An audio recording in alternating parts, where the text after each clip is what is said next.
Dudleytown, Connecticut, sometimes called the Village of the Damned, was a farming town dating back to the 16th century. Today, it is illegal to visit.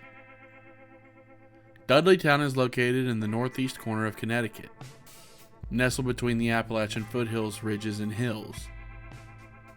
First settled by members of the Dudley family in the mid-1700s, Dudleytown was never an official town. It was simply a place filled with farms that gradually gained the name Dudleytown.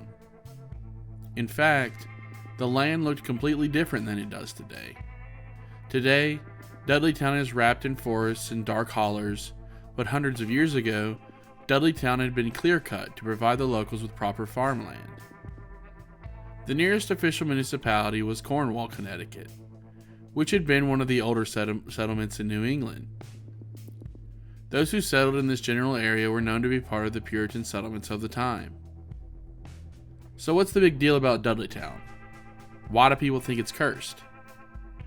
The story begins across the pond in England, during the reign of Henry VIII. Henry VIII beheaded a man named Edmund Dudley for treason. Edmund's son later plotted to usurp the throne for his daughter-in-law, but his plan failed. John and his daughter-in-law Jane also lost their heads for treason.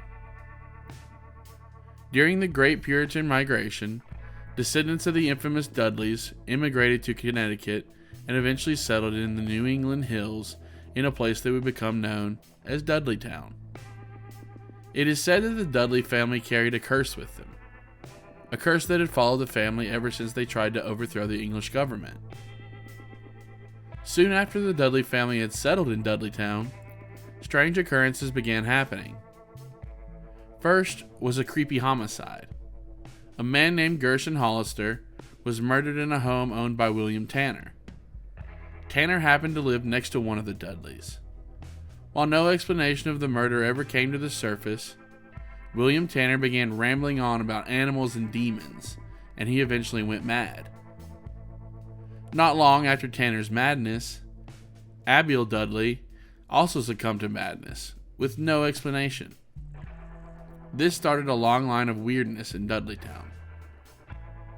After the American Revolution, a local general returned to Dudleytown, where he lost his wife to a freak lightning strike.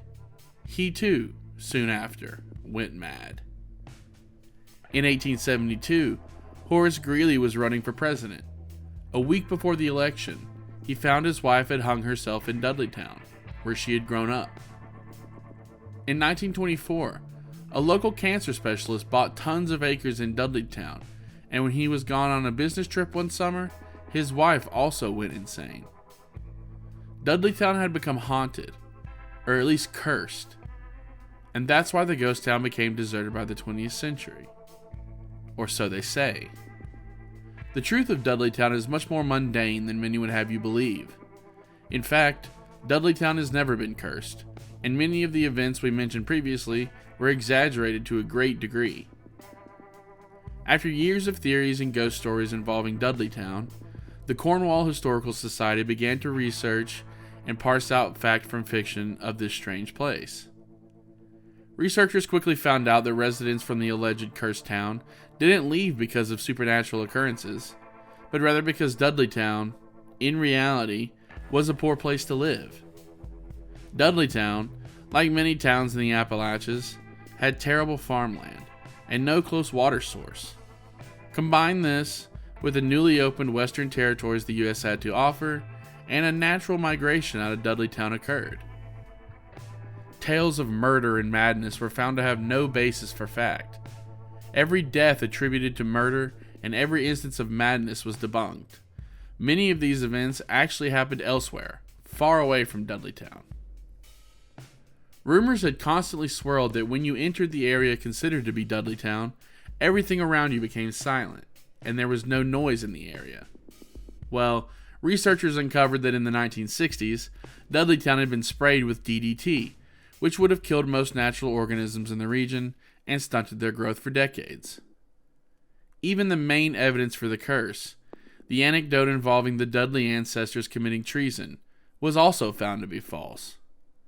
After examining the genealogical links between the Dudleys of Dudleytown and the Dudleys of England, researchers found the Dudleys of Connecticut were not related to the Dudleys who committed treason in England. But where did all these false rumors and theories come from? Well, almost the entire narrative about Dudleytown being cursed can be attributed to one person, Edward C. Starr. In 1926, he published a book titled History of Cornwall. In this book, he, for some reason, decided to write over 2 pages of complete fiction about Dudleytown and its residents.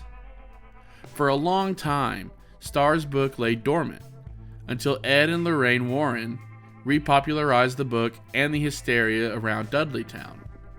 The Warren couple were known demonologists, and in the early 70s, they taped a Halloween special from Dudleytown, in which they claimed the town was demonically possessed and controlled by a terrible evil. Since the Warrens had already been famous for their investigation of the Amityville haunting, their story of Dudleytown would travel far and wide, and would lead to the current theories surrounding Dudleytown and the supernatural.